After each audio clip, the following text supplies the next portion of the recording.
બગડે તારા ફુગ્ગા જેવા ફૂલા પાડી દે એટલો ભોળો માણસ કે પાણીપુરી ખાધા પછી મસાલા વાળી નો આપો તો પણ કાંઈ કરતા કાંઈ બોલે નહીં. કહેવાય છે કે ક મને પરાણે ભલ્લાલ દેવની નોકરી કરી રહ્યો છે અને છુપાવે છે. કહેવાય છે કે દેવ સેનાને હાચવે પણ છે. બા ગજબનું પ્રાણી છે. પણ મારે તમને વાત કરવી છે બાહુબલીની. બાહુબલીને અંદર ખાને ખબર નથી કે જે દેવ સેનાને છોડાવવા જઈ રહ્યો છે ને એની હગી જનેતા છે. અને બાપ મોટે કફન બાંધીને મહેશમતી કિલ્લાની હોટ ફોટી દિવાલ ઉપર જાણે કાગડિયાનું વિમાન જમીન ઉપર લેન્ડિંગ કરે એમ બાહુબલી કૂદકો મારીને લેન્ડ થયો છે.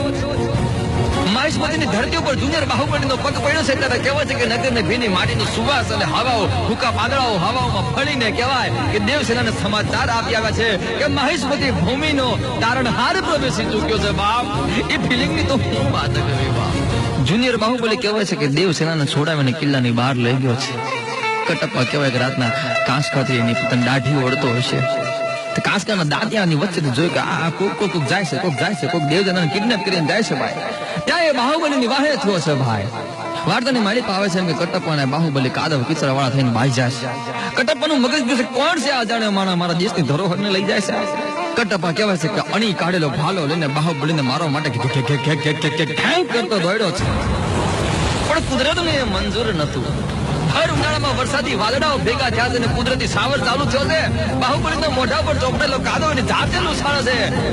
ત્યાં પૂર પાટ કે દોડતો આવતો કટપ્પા સ્લીપ ખાઈને મહેન્દ્રના પગમાં પડી ગયો છે અને પગ ચૂમતા બોલ્યો છે બાહુબલી. ઓહો બા જીવો જીવો. આ ઘટના પછી કહેવાય કે જુનિયર બાહુબલીને મનમાં થઈ ગયું છે કે આયા મારા આધાર કાર્ડમાં કંઈક જુદું નામ બોલે છે ને આ ડોશો મને બાહુબલી કરીને કેમ બોલાવે છે. ભાઈ શું હશે એનું કારણ? ભાઈ વાલીડા